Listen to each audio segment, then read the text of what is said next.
musician for 50 years. Did a lot of the early visits to the Leo Fender's factory.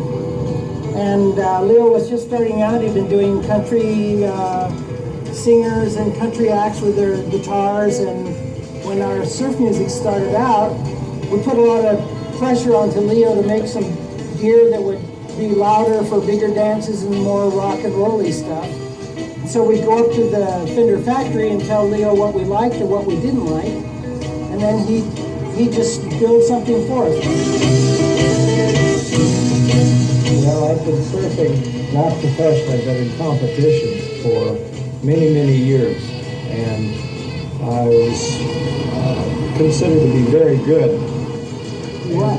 And Leo said, well, what can you do? And I said, give me a guitar and I'll go make a cutback on a wave.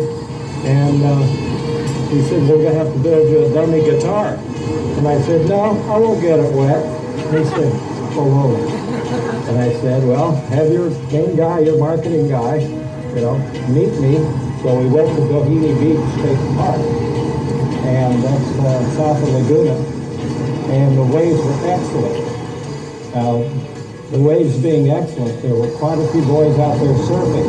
And this is the era of the longboard.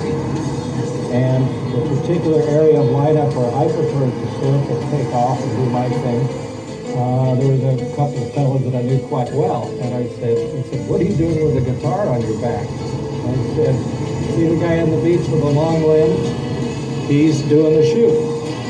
And they said, oh, this ought to be fun. You'll probably sink if you fall off. I said, I'm not going to fall off. Well, I knee paddled out, had the Jaguar on my back. My hair was combed, my trunks were dry, and that's where we ended up back on the beach. So I dropped the water on the guitar, and put it back in the box, sold it. So Ronnie Sizemore was out there, and Ronnie he won the Huntington Beach contest a few years in a row, and yes. He was an excellent surfer, and I said, Ron, could you let me have a half a dozen waves in a row? Yeah. Because we'd always compete and ride on the same waves from time to time, and we were good enough friends to where he said, sure. So he paddled into the beach and sat next to the cameraman and watched this whole business go. That would be Bob Perrin. Yep. And it was quite a deal. We drew a crowd of maybe 20. Which was big in those days. Yeah. And how many waves did you have to take? One wave is the result of what's on the poster, but he actually took 12 shots. He shot with a 2¼ Hasselblad. How did you happen to meet Leo?